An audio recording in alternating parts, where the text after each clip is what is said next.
Hi everyone, welcome back to my YouTube channel. तो आज मैं बात करने वाला हूँ कि क्लास 10th में अगर आपका टारगेट बोर्ड एग्ज़ाम्स है तो आप कौन कौन से बुक्स प्रेफर कर सकते हो। तो मैं जो कुछ भी बोलूँगा वो मेरे एक्सपीरियंस के बेसिस पर बोलूँगा कि मेरे पास एक्चुअल में कौन सी बुक्स थी और एट लास्ट मैंने कौन सी बुक्स पढ़ी और फाइनली क्वेश्चंस कहाँ से आए। पहली बात करते हैं साइंस सब्जेक्ट की। तो साइंस के लिए मेरे पास बहुत सारी रेफरेंसेस थी, केमिस्ट्री की अलग, फिज़िक्स की अलग और बायोलॉजी के लिए अलग। बट पता नहीं क्यों मैं कभी भी किसी भी रेफरेंस बुक का एक भी चैप्टर अच्छे से कंप्लीट नहीं कर सकता हूँ। तो शायद यही कारण था कि मैंने सिर्फ एनसीईआरटी ही पढ़ी थी और क्वेश्चंस जो भी आते हैं क्लास 10th के एग्ज़ाम्स, बोर्ड एग्ज़ाम्स में, वो मोर और लेस एनसीईआरटी से ही आते हैं। मोर और लेस मैंने इसलिए कहा क्योंकि डायरेक्ट क्वेश्चंस उतने ज़्यादा नहीं आते हैं जितने इन टेक्स्ट क्वेश्चंस आते हैं। तो आप अगर एनसीईआरटी को 3-4 टाइम्स अगर रीड करोगे तो आपको, मुझे नहीं लगता, किसी और रेफरेंस बुक की ज़रूरत होगी, क्योंकि एनसीईआरटी खुद में ही एक महासागर है। और जो बाकी रेफरेंस बुक्स होती हैं वो एनसीईआरटी को इतना ज़्यादा इलेबोरेट फॉर्म में लिखने लगती हैं कि बच्चे बहुत ज़्यादा कंफ्यूज हो जाते हैं कि ये टॉपिक मुझे पढ़ना है भी या नहीं।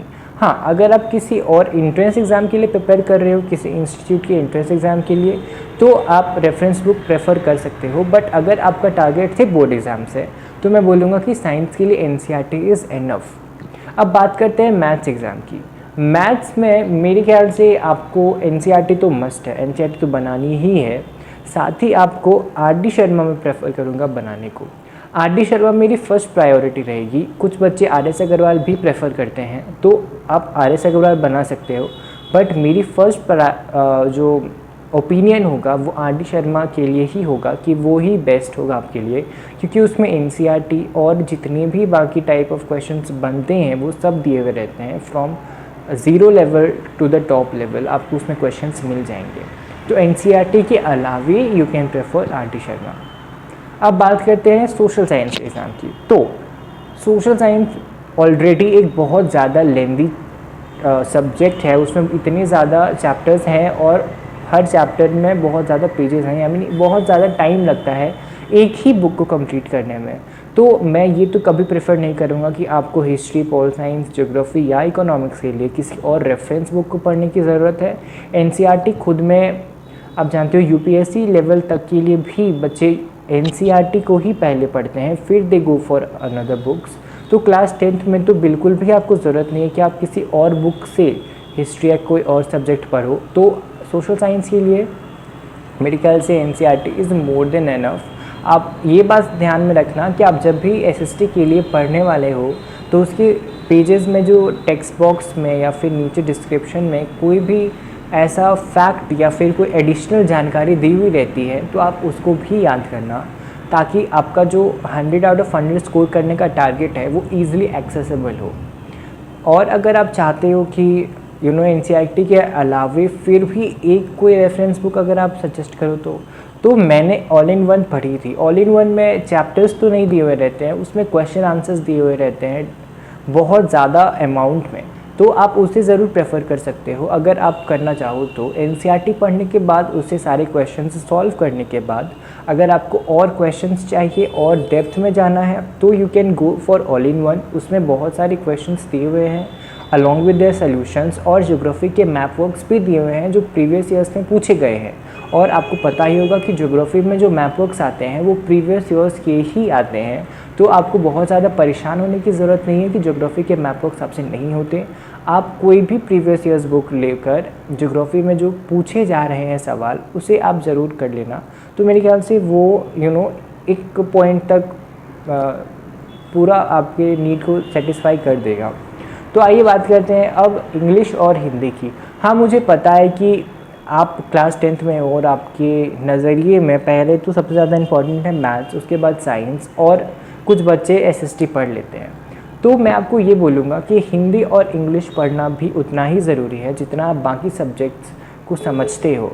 एक्सेप्शन यहीं पे आता है, साइंस, मैथ्स और एसएसटी में तो बच्चे मेहनत करते ही हैं, तो एक्सेप्शंस कहाँ से आते हैं जो एक बच्चे को 90 और एक दूसरे बच्चे को 98-99% तक हासिल करवाते हैं। तो वो डिफरेंस हमारी इंग्लिश और हिंदी के एग्ज़ाम्स में ही आती है। तो हिंदी और इंग्लिश को भी आपको अच्छे से पढ़ना है। हाँ, इंग्लिश की बात करें तो उसमें जो भी एनसीईआरटी के द्वारा करिकुलम दिया गया है आपको केवल वो ही पढ़ना है, और आपके जो टीचर हैं इंग्लिश टीचर, वो आपको जो भी सजेस्ट करते हैं, जो भी क्वेश्चन आंसर्स बताते हैं, आपको उन्हें पढ़ना है, याद करना है और आपको खुद से लिखने की प्रैक्टिस करनी है, और ये आपके लिए बेस्ट होगा। और एडिशनल टू दैट, अगर राइटिंग सेक्शन के लिए आप कुछ चाहते हो तो मेरे पास एक बुक थी ऑक्सफोर्ड की, इंग्लिश कम्युनिकेटिव फॉर क्लास 10। उसमें जो राइटिंग सेक्शन थे उसमें टिप्स बहुत अच्छे दिए हुए थे कि कौन से सेक्शन में, कौन से पार्ट में हमें किस तरीके का अप्रोच रखना है। तो मैंने पढ़ा था, बट वो उतना ज़्यादा इम्पॉर्टेंट नहीं है कि आप उसे, अगर आपके पास नहीं है तो you go and purchase it.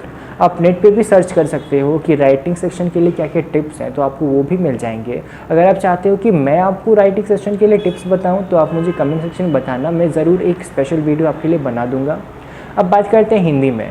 Hindi में जो लिटरेचर पोर्शन होता है वो तो काफ़ी ज़्यादा सरल होता है, बट उसके अलावे जो व्याकरण का पार्ट रहता है वो कहीं ना कहीं बच्चों के लिए एक थोड़ा सा डिफ़िकल्ट पोर्शन बनता है। पद परिचय या फिर रस, ये सारे व्याकरण के पोर्शंस ऐसे हैं जिसमें बच्चे कंफ्यूज होते हैं। तो ये डिपेंड करता है कि आपको टीचर कैसा पढ़ाते हैं। अगर आपके टीचर आपको बहुत अच्छा पढ़ाते हैं, आपको समझ में आता है, आप व्याकरण के क्वेश्चंस को सॉल्व कर पा रहे हो, तब तो ये बेस्ट है। क्योंकि मुझे एक बहुत अच्छी टीचर मिली थी और मुझे लगता है कि उनके ही बदौलत मैं हिंदी में अच्छा स्कोर किया और व्याकरण मुझे समझ में आया।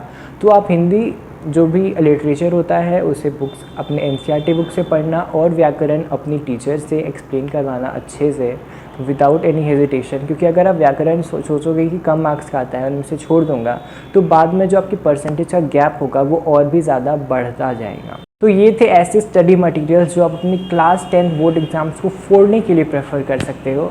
अगर आपको किसी और टॉपिक पे एक और एडिशनल वीडियो चाहिए तो आप मुझे कमेंट सेक्शन में बताना, और अगर आपको किसी सब्जेक्ट में कोई डाउट है तो आप मुझे इंस्टाग्राम पे डीएम भी कर सकते हो। मिलते हैं नेक्स्ट वीडियो में।